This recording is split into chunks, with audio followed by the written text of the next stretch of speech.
आप भारतीय जनता पार्टी का आदिवासी चेहरा हैं और 3 बार झारखंड के मुख्यमंत्री भी रह चुके हैं।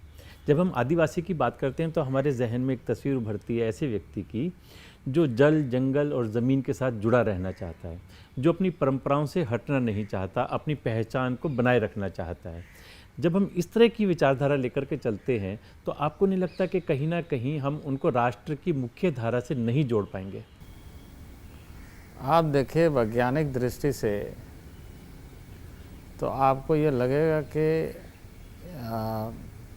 एक दृष्टि से आप ये कह सकते हैं कि वो मुख्य धारा से जुड़ा हुआ नहीं है, लेकिन एक दृष्टि से आप देखेंगे वो मुख्य धारा से हटा नहीं है, क्योंकि सामाजिक प्राणी के नाते जो मूल कुछ बातें होती है उसमें एक है कि आपके हैप्पीनेस इंडेक्स को आप कैसे बरकरार रखते हैं। दुनिया तेज़ी से भाग रही है, इसमें कोई दो मत नहीं है। विज्ञान बहुत तेज़ी से आगे बढ़ रहा है, इसमें भी कोई दो मत नहीं है। लेकिन जीवन के जो कुछ महत्वपूर्ण पक्ष होते हैं वो इसमें विलीन भी हो जाते हैं, खो जाते हैं। जनजातीय समाज, आदिवासी समाज उसको खो करके कोई चीज़ प्राप्त नहीं करना चाहता है, बस इतनी ही अंतर है।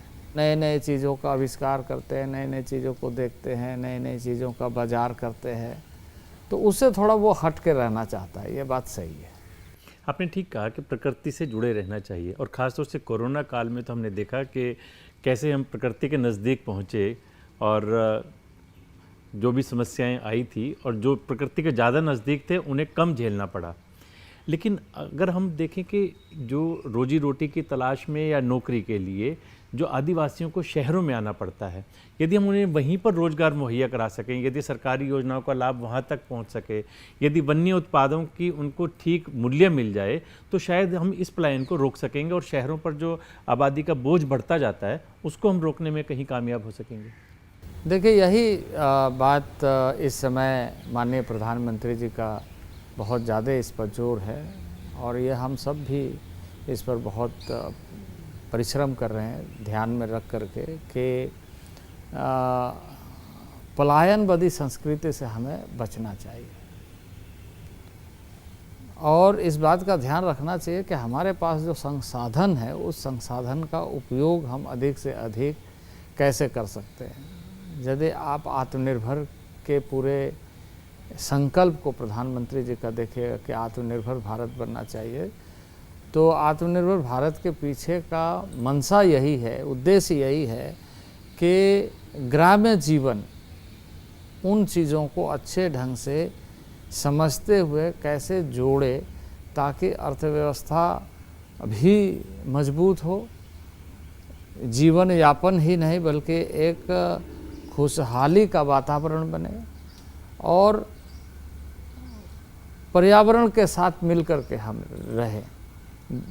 वनोपज की तभी बात हो सकती है ना जब जंगल हो, तो जंगल की रक्षा आदिकाल से जिन लोगों ने किया है उसकी उपज का मालिकाना हक उन्हीं के पास में होना चाहिए।